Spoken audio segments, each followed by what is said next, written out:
Baik, Assalamualaikum warahmatullahi wabarakatuh. Selamat sore, pemirsa Alinia Park and Resort dimanapun berada. Sore hari ini kita akan melakukan dialog singkat, wawancara dengan seorang jurnalistik yang sudah malang melintang di Sumatera Barat. Rasanya kalau kita bicara tentang media, jurnalistik, tidak ada orang yang tidak kenal dengan beliau. Apalagi dari aparat pemerintah, dunia swasta maupun pihak-pihak lain. Sore ini kita kedatangan seorang jurnalis senior di Sumatera Barat yang tidak asing bagi kita adalah John Nedi Kambang. Selamat sore, Pak John Nedi Kambang. Sore, Pak. Ini Kambang ini nama kampung ya? Kambang itu nama sebuah nama kampung. Nagari sebuah kecamatan, kota kecil di pesisir selatan. Ya. Selatan di pertengahan. Betul. Jadi untuk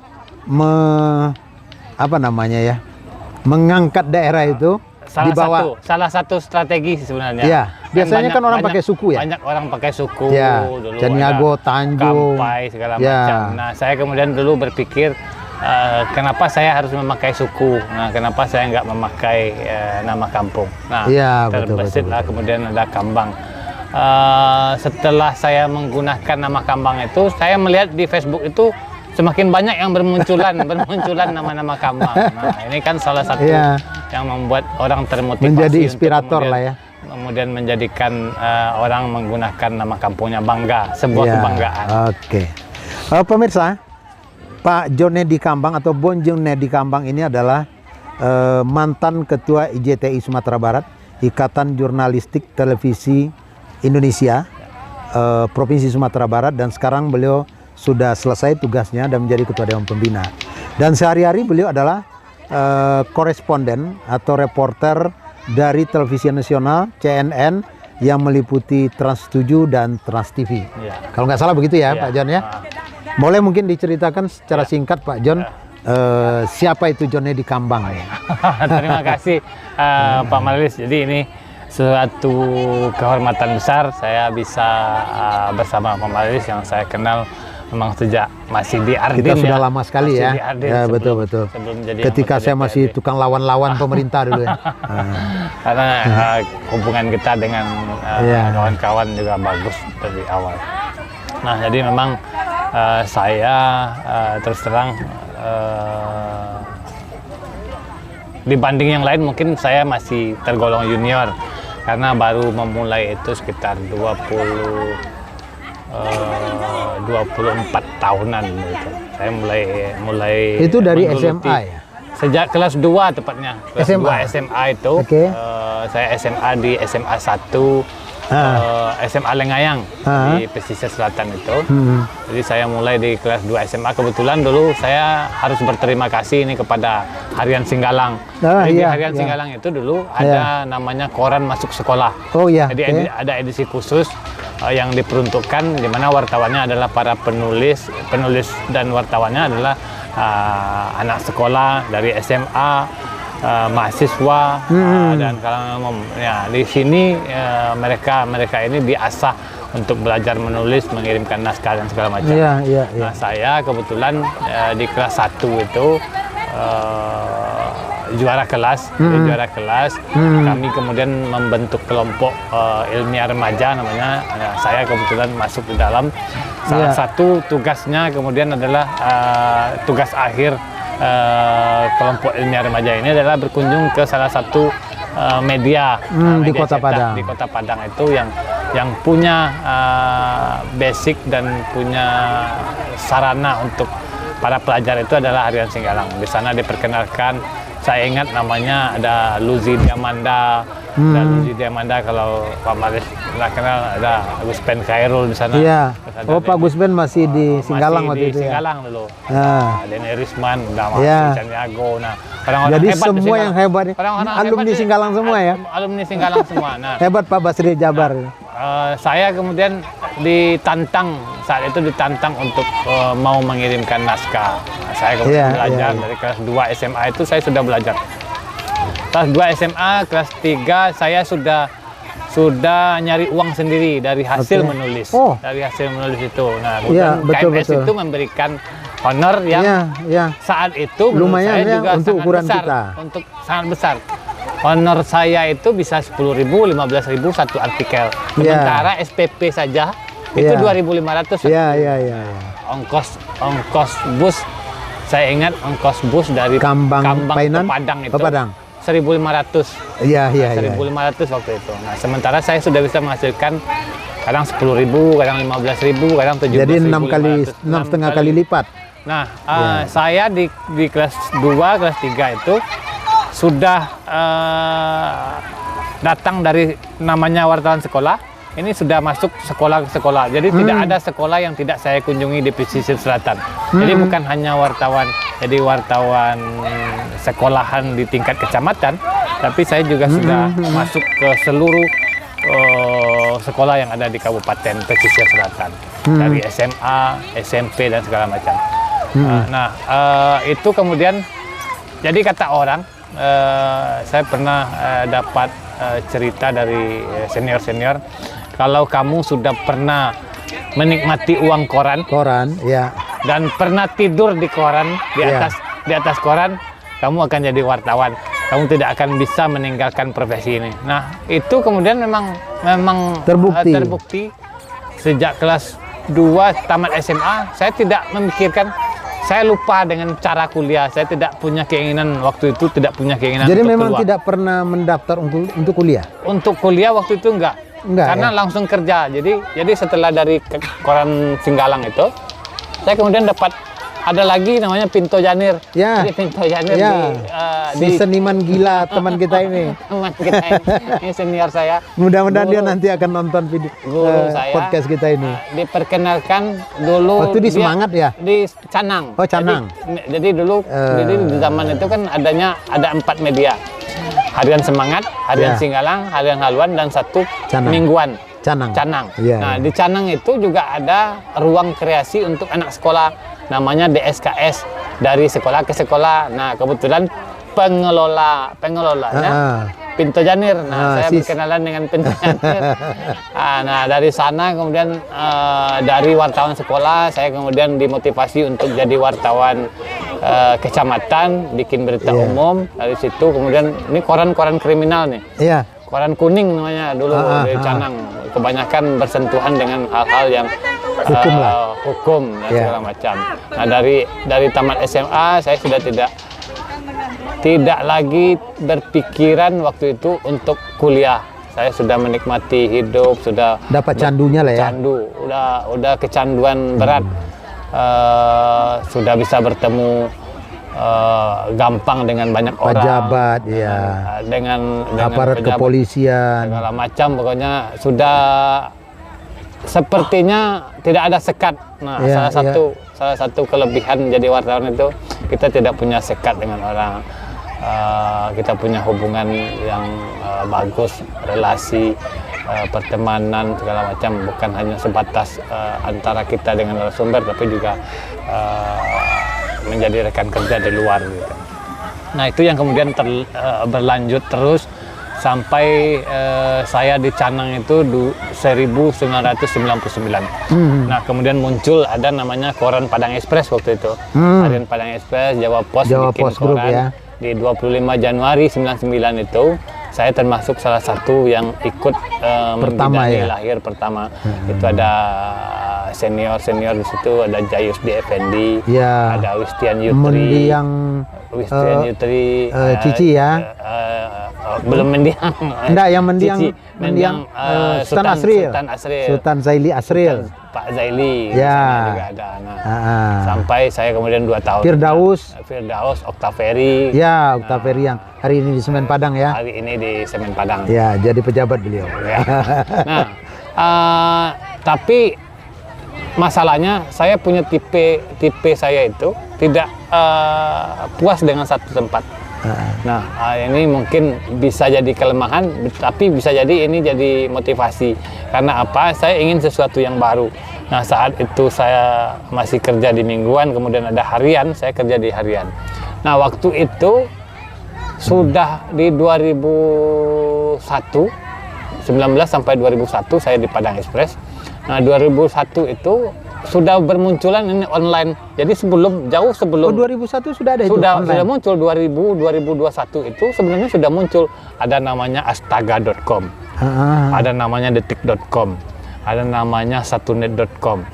Ada namanya Mandiri Online. Jauh sebelum sekarang booming itu tahun 2000-an itu sudah muncul online. Tapi kemudian belum tren karena masih orang cenderung mainstream media cetak itu masih jadi pilihan mendominasi sehingga tidak banyak yang kemudian bertahan berguguran satu persatu sampai hari ini. Generasi pertama online itu yang masih bertahan itu hanya detik.com, hanya itu. Selebihnya Astaga, Mandiri. Nah, saya dulu kerja di Mandiri Online. Mandiri Online itu masih satu grup dengan Indonesian Observer. Nah, di mana di grupnya masih grup di Mantara juga. Nah, dari situ saya kemudian lompat-lompat dari online. Saya kemudian belajar di majalah, di kantor berita. Saya sempat bantu kantor berita asing. Nah, saya sudah pernah di koran sekolah, pernah di mingguan, pernah di tabloid.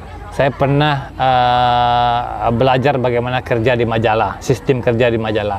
Saya pernah kerja di online. Nah, satu-satunya yang belum saya kerja di dunia jurnalis itu adalah televisi.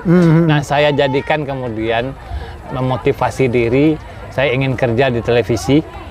Dan ini mudah-mudahan ini menjadi pelabuhan terakhir. Karena sudah tidak ada, saya sudah tahu bagaimana kerja di mingguan, sudah tahu kerja di majalah seperti apa, di online seperti apa, di .com seperti apa. Nah, di radio juga saya pernah kerja di radio di El Sinta. Nah, satu-satunya di televisi. Di 2003 saya berkenalan dengan Trans TV. Nah, di Trans TV itu kenalan, alhamdulillah diterima, dan di 2005 saya jadi karyawan organik 2005. Sampai itu kemudian di 2015 saat kemudian saya dipindah untuk di CNN Indonesia. CNN Indonesia ini kebetulan masih satu grup sesungguhnya dengan ini ya CT Corporation. Nah, hanya ini afiliasinya CNN Indonesia ini afiliasinya kan ke CNN International ya, betul. Yang ada di Atlanta. Nah, tadi saya nggak sempat kuliah, tidak sempat memikirkan kuliah, namun dengan seiring perkembangan zaman saya timbul kesadaran. Tahun 99 itu saya pernah terdaftar sebagai mahasiswa di Bung Hatta, Fakultas Hukum saat itu. Hanya sampai 5 semester. 5 semester karena apa? Saya disibukkan dengan pekerjaan harian di Padang Express. Saya setiap hari harus kerja dan segala macam. Akhirnya yang terjadi adalah saya masuk saat saya masuk kuliah, dosennya nggak datang. Saat dosennya datang, saya nggak bisa hadir. Nah, akhirnya saya berhenti, putus di tengah jalan. 2011 saya kemudian masuk UNES, kuliah melanjutkan di ilmu komunikasi, dan alhamdulillah selesai di 2015. Nah, setelah itu kemudian motivasi untuk sekolah muncul.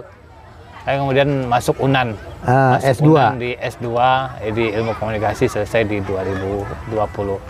Jadi saya mulai kuliah di Bung Hatta, selesainya di UNES, wisuda pertama kali di UNP, selesai S2 di UNAN.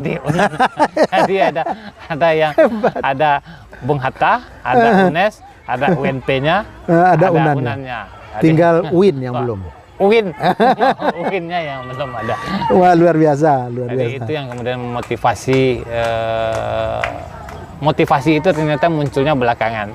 Motivasi sekolah terutama. Kesadaran itu muncul belakangan. Karena ternyata penting juga sekolah itu ya. Ya, karena bagaimanapun kita tidak bisa melepaskan diri dari perkembangan zaman. Kita bertemu di lapangan kemudian dengan anak-anak muda, anak-anak fresh graduate yang ilmunya mungkin lebih bagus daripada kita. Betul.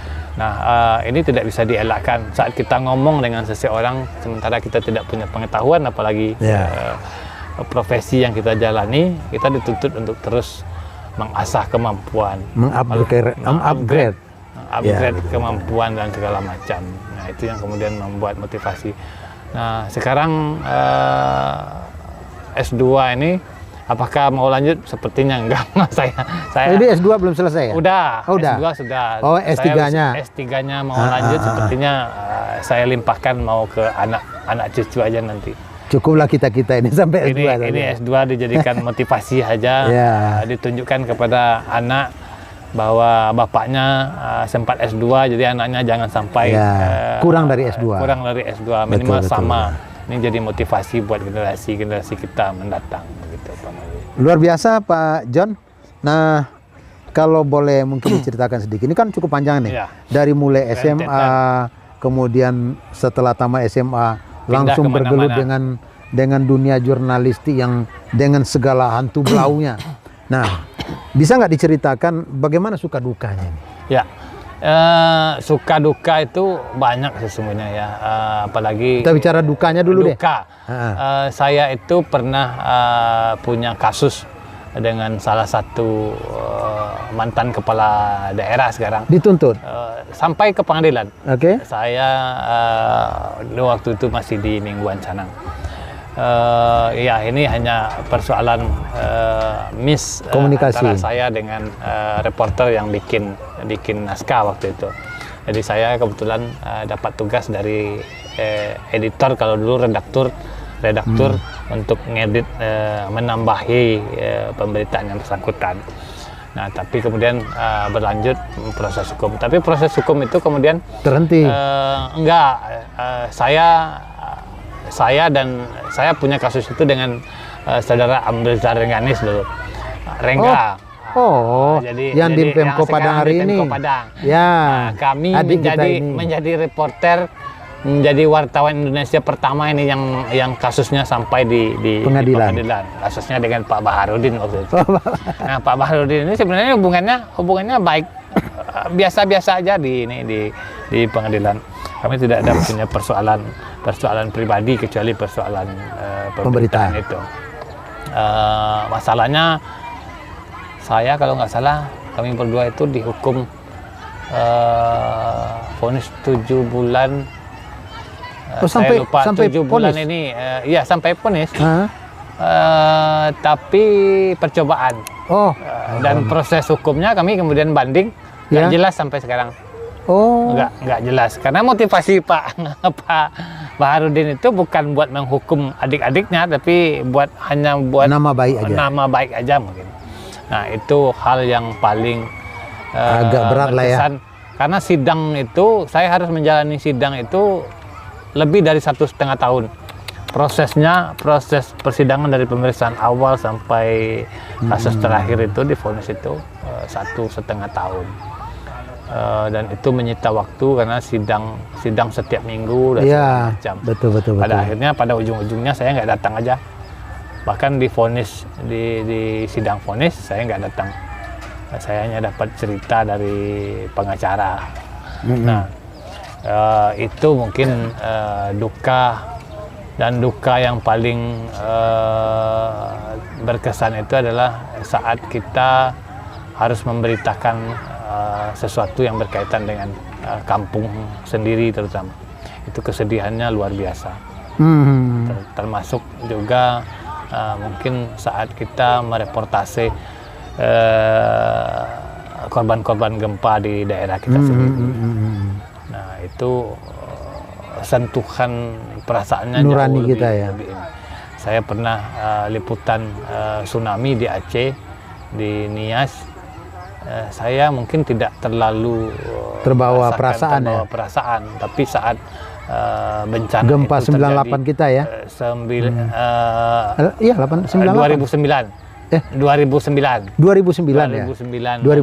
2010 itu tsunami di Mentawai. Nah, itu perasaannya jauh berbeda. Nah, itu yang terbawa emosinya jauh lebih kuat ya dibanding kita melihat dan menyaksikan bencana di tempat orang. Nah, kalau sukanya? Nah, sukanya seperti ini. Saya bisa sampai di tempat-tempat wisata yang yang menarik. Saya bisa bertemu dan menyaksikan keindahan alam orang. Dari Padang saya tidak hanya berdiam di Padang saja, tapi bisa ke mana-mana. Ya. Bahkan saya bisa sampai ke Dharmasraya ini sesuatu yang mungkin tidak pernah bagi orang-orang yang mungkin kalau bukan kaya banget atau tidak di jiwa profesi adventure-nya ini tinggi. Tidak punya jiwa adventure, mungkin tidak akan pernah. Tidak mungkin. Ya. Mungkin bisa datang. Karena terkesan jauh sekali. Terkesan sangat jauh sekali. Nah, hal-hal seperti ini bisa berwisata sambil liputan sambil wisata, liburan dan segala macam, bertemu dengan banyak orang, punya relasi dari bawah sampai atas. Ya, betul. Itu sesuatu yang sungguh luar biasa di profesi ini. Aset lah itu ya. Aset. Habis saya kenal dengan anggota DPR, DPRD, gubernur, wakil gubernurnya, menterinya, segala macam. Tidak ada sekat kita untuk bertemu ya. Yang sekat itu hanya dengan presiden aja prosedurnya kalau di profesi ini. Dengan nelayan karena protokolnya memang sudah diatur ketat ya. Ya. Kalau dukungan keluarga gimana nih, John? Nah, dulu di saat bencana kebetulan saya punya satu anak. Di 2009 itu, kalau boleh saya cerita, itu anak saya itu masih usianya 3 bulan. 3 bulan saat bencana besar terjadi itu usia 3 bulan. Nah, sebelum bencana itu saya sudah pernah punya rancangan standar evakuasi bagaimana kalau bencana besar itu terjadi. Saya sudah pasti tidak akan pernah pulang ke rumah karena tugas saya dituntut untuk dapat gambar, apalagi wartawan televisi dituntut untuk punya video, punya visual, bukan wartawan cetak yang bisa nanti telepon orang aja. Ini wartawan TV yang perlu visual, perlu gambar menarik, sehingga saya nanti kemungkinan saya tidak akan pulang terlebih dahulu. Yeah. Nah, saat di 2000 gempa besar itu, saya sedang di luar dan jauh dari rumah, dan saya memang benar-benar tidak pulang. Iya, iya. Saya sudah langsung terjun ke lapangan. Dan saya baru ketemu dengan anak itu jam 4 subuh. Itu yang 98 ya? 2009. Yang 2009. Yang gempa besar di Padang. Gempa besar di Padang itu. Dan itu pun bukan di rumah, tapi di titik pengungsian yang sudah kita sepakati. Masih bisa komunikasi? Enggak. Tidak bisa komunikasi apa-apa. Jadi bisa disepakati disepakati itu. Jadi sebelum ada bencana besar itu kita sudah sepakat. Oh. Nah, kalau kita tidak sudah pulang, persiapan ini. Sudah persiapan nih, kalau saya tidak pulang, nanti ketemunya saya akan menyusuri di titik 1, di titik 2, di titik 3. Nah, kalau saya tidak ketemu di titik 1, berarti saya harus mencari ke titik 2. Kalau tidak ketemu di titik 2, saya akan ke titik 3. Nah, saya ketemunya itu di titik 3. Jadi di titik 1 saya cari, nggak ketemu. Sudah dengan perasaan galau sekali itu ya? Sudah sangat galau, sudah jam 3, jam 4 subuh. Saya belum menemukan. Titik 1 di mana? Titik 1 itu di sekitar dekat bypass, dekat TVRI, dekat lapangan. Saya hanya menemukan orang-orang mengungsi aja. Titik 2? Titik 2 itu tidak jauh dari sana ada rumah sakit Siti Rahma. Oh, Bitorama. Nah, titik 3 itu dekat Kuranji. Dekat Kuranji ada perumahan Kuranji, di dalam ada tante di sana. Nah, saya kalau ada sesuatu saya akan cari di titik terakhir. Ternyata memang di titik terakhir. Saya ketemu sebentar dengan anak yang masih belum umur 3 bulan. Dia lihat bapaknya sehat, dia bangun sebentar, habis itu tidur lagi. Nah, saya setelah melihat dan memastikan keluarga kita aman, saya balik lagi.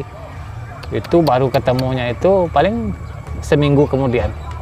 Karena saya juga tidak padahal waktu itu dari kantor tidak ada perintah ya. Tidak ada perintah. Cuman ini naluri jurnalistik dan tanggung jawab kita sebagai seorang wartawan televisi ya. Karena kantor itu sesungguhnya juga mewajibkan kita selamat dulu. Iya, pastilah. Jadi selamat dulu, baru jangan pikirkan berita dulu. Betul. Tapi karena ini tadi ya profesi tadi. Profesi, tanggung jawab profesi sih sebenarnya. Karena memang di kantor kita kan diajarkan tidak ada berita seharga nyawa.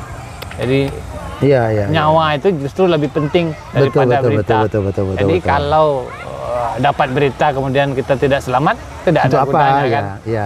Nah itu. Tapi karena tanggung jawab profesi dan kebiasaan selama ini kita menghadirkan sesuatu. Karena penonton ini kita kan tidak pernah paham bagaimana cara kita mendapatkan.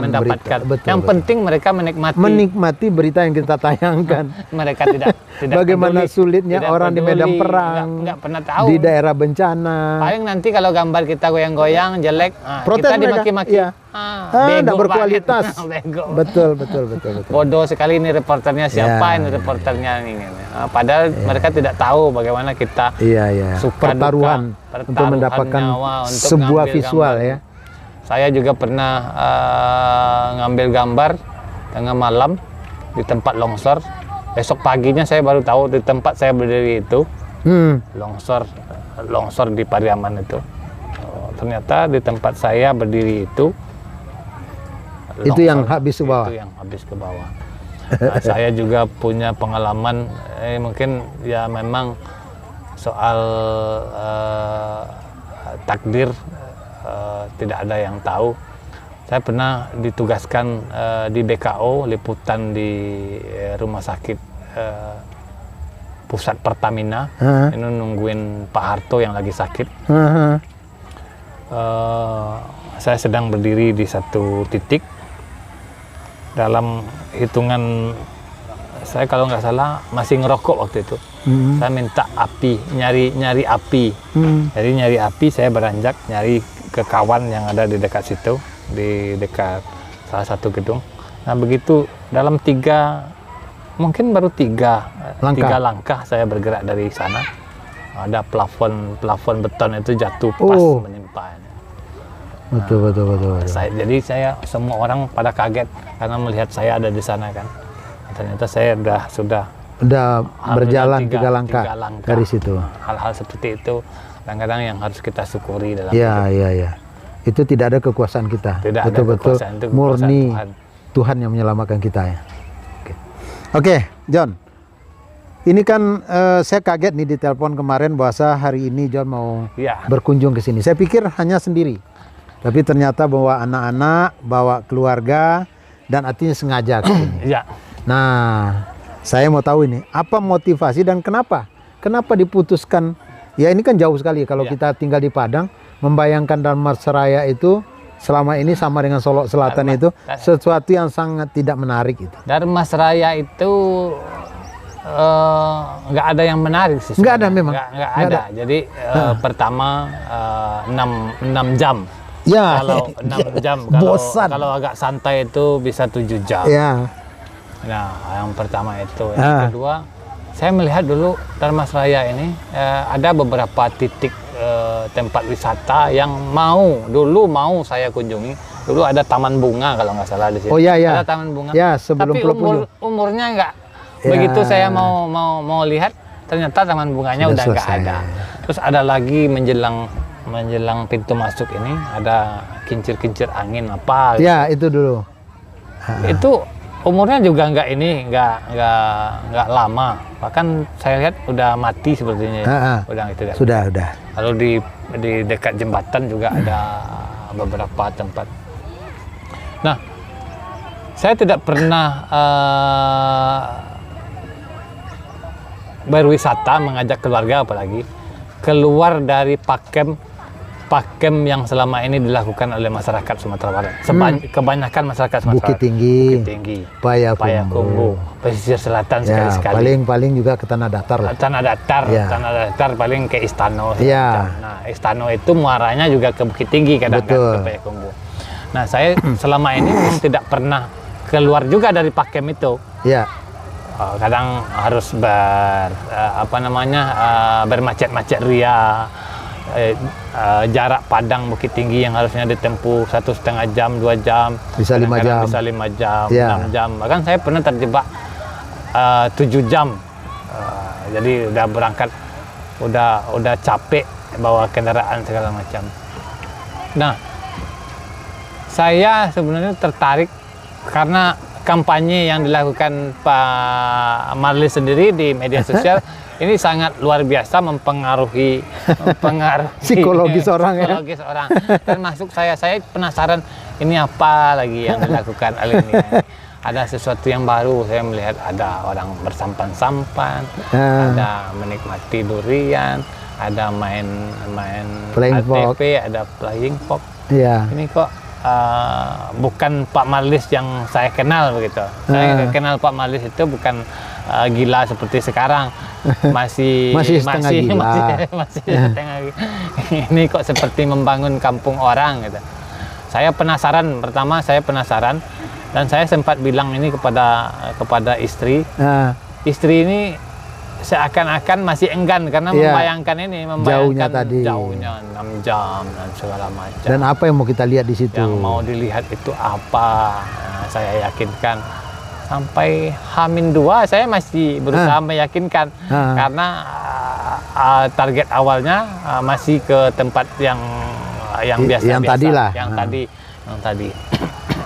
Akhirnya dilihat lagi segala macam. Nah, kita buktikan di mana Alinia, setidaknya kita harus tahu Alinia ini seperti apa dan kita kasih tahu kewajiban kita kalau bagus, kewajiban kita untuk memberitahukan kepada orang bahwa ada tempat ini bagus dan segala macam dan memang layak dikunjungi. Tapi kalau memang tidak layak kita kasih tahu orang kita juga. Kasih tahu juga. Orang supaya juga, jangan capek-capek orang ke sini. Jangan termakan kabar bohong yang disampaikan oleh Pak Marlis gitu. Nah, di awal tadi memang kesulitan saya itu saya ngikut karena Google belum Map. pernah. Saya kelemahannya tidak bertanya terlebih dahulu masuknya dari mana. Saya percaya Google Map. Saya ternyata memang disesatkan oleh Google Map. Saya masuk tidak selalu benar Google Map. Google Map ini ternyata memang saya beberapa kali sudah pernah dikerjain sebenarnya oleh Google Map. Tapi tadi percaya juga sama Google Map ini. Masuk dari sana, saya disuruh dilewatkan ke Sikabau. Dan disuruh masuk ke jalan-jalan kecil. Yang kecil yang rasanya tidak masuk akal, saya harus masuk ke sana. Akhirnya saya lurus. Nah, ternyata baru menemukan simpang kawasan ini Lawai. Menemukan simpang Lawai yang ada pelang merek dan ada merek. Baru saya yakin bahwa di sinilah Alinia. Nah, di awal masuk tadi juga saya ini beneran ada tempat wisata bagus di sini nih. Karena jalannya jelek, berlobang, batu-batu, berbatuan, tidak ada rumah. 2 kilo, sekitar 1,8 kilo lah. Sekitar 1,8 kilo kita harus berhadapan dengan jalan yang jelek dan belum ada bayangan seperti apa tanda-tanda kehidupan di dalam ini. Dan seperti apa Alinia Farm N4 yang mau kita lihat ini.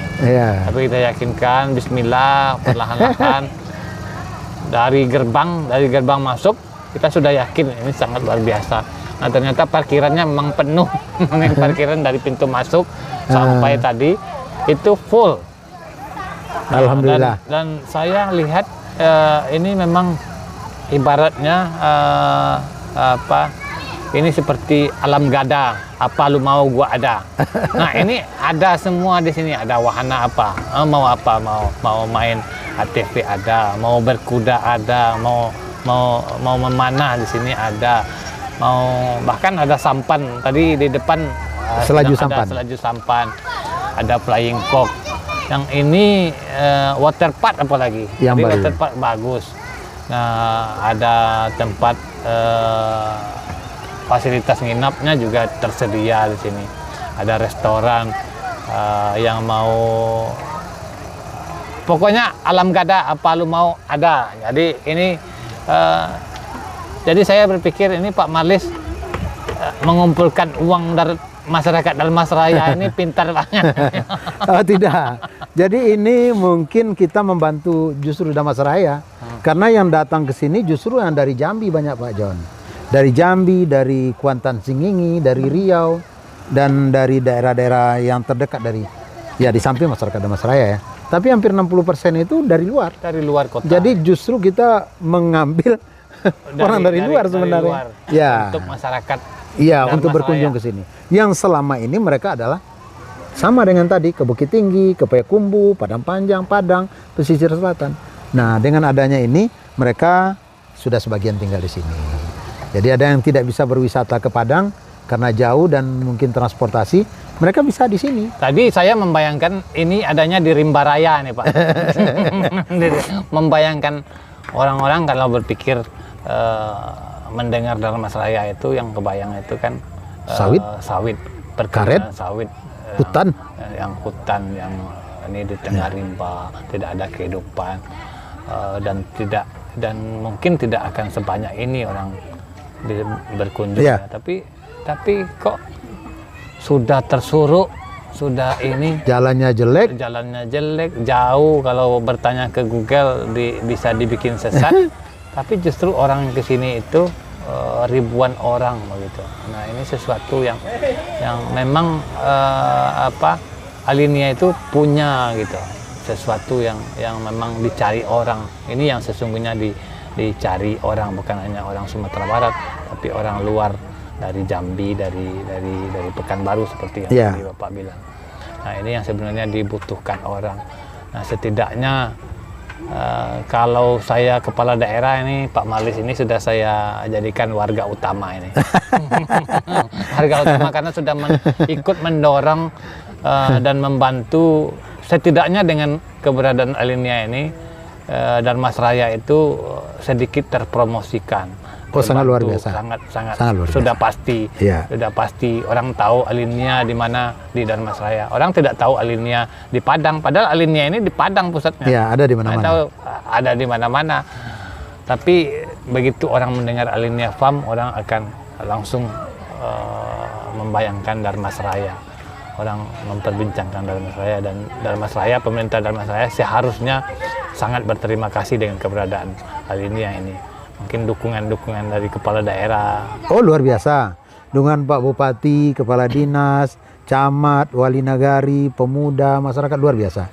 Jadi maka dengan itu kita juga merasa terayomi di sini. Gitu. Pak Bupati luar biasa.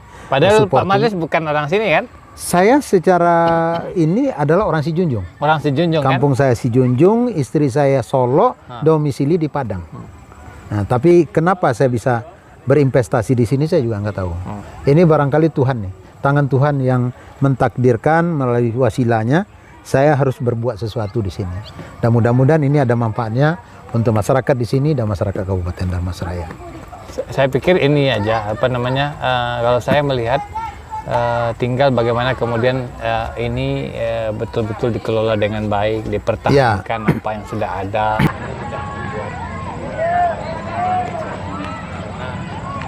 Sedikit kekecewaan. Ya, berdampak besar. Di dunia ini sensitif banget. Gampang sekali. Jangan pernah bikin sesuatu yang bisa mengecewakan wisatawan. Karena jari-jari mereka ganas-ganas sekarang. Iya. Satu negatif aja.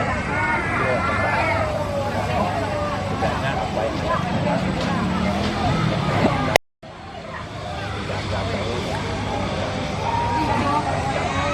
Amin.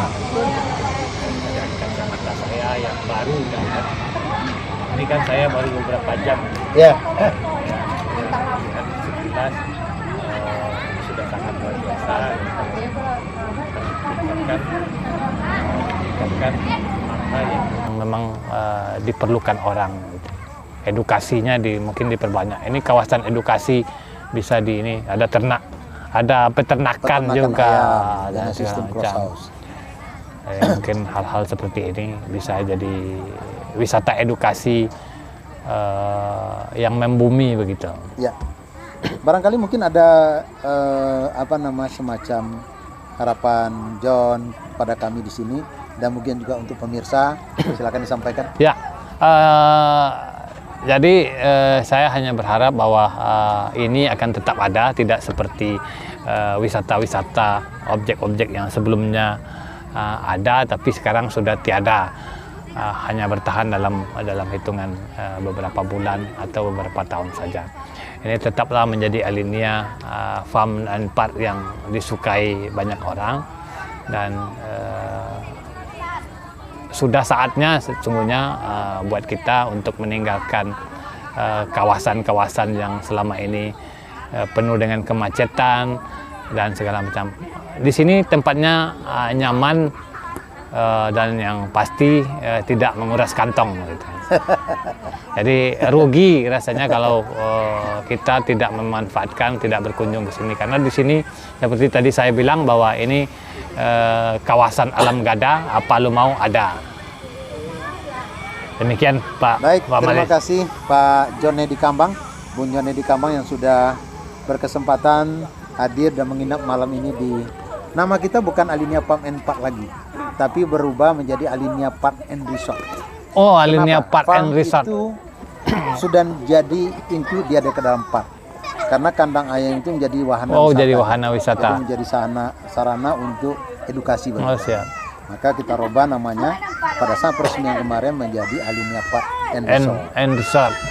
Ya, itulah dialog singkat kami dengan seorang tokoh jurnalis Sumatera Barat, Pak John Nedi Kambang, mantan Ketua IJTI Provinsi Sumatera Barat, dan reporter dari CNN serta Trans 7 yang sudah berkesempatan hadir dan menikmati suasana yang ada di Alinia Park and Resort. Mudah-mudahan dialog kita ini akan bermanfaat untuk kita semua. Selamat sore. Assalamualaikum warahmatullahi wabarakatuh. Dadah.